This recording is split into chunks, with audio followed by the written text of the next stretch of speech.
The Frances Barclay may not be a new boat, but it sure is a busy boat, sailing back and forth from Port Alberni to Ucluelet and Banfield every week. It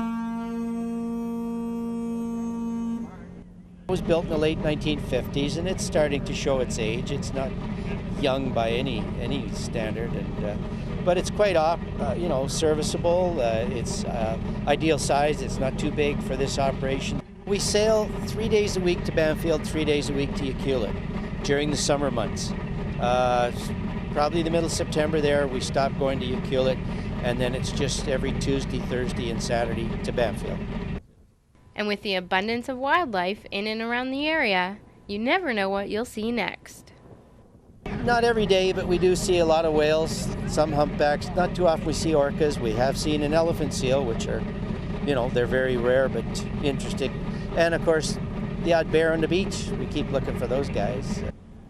But even if you don't see any whales or bears, the scenic view of mountains and beautiful shorelines are just as enjoyable. Well, I think the scenery is spectacular, and you're so close to it that you really get the nature feeling of it. And it's wonderful seeing all the boats out there fishing, all the rods bent over. I'd like to see somebody catch a big fish. But it's just a really enlightening, enjoyable experience. I'm looking around here, and there was a few years that I had my own beachcomber, and I'm looking out the side here on the starboard side, and I can remember working the shores over there and getting logs off and taking them over to China Creek, and where I had my depot with my logs.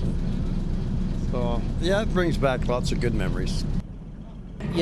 It's easy to take it for granted when you've been on the coast for as long as I have, and it's quite routine, and it all looks the same after a while, but it's amazing some of the comments that the passengers make, how they think it's so beautiful, so spectacular. For more information about the Frances Barclay, call their head office. In Port Alberni, for Shaw TV, I'm Jenny Fortin.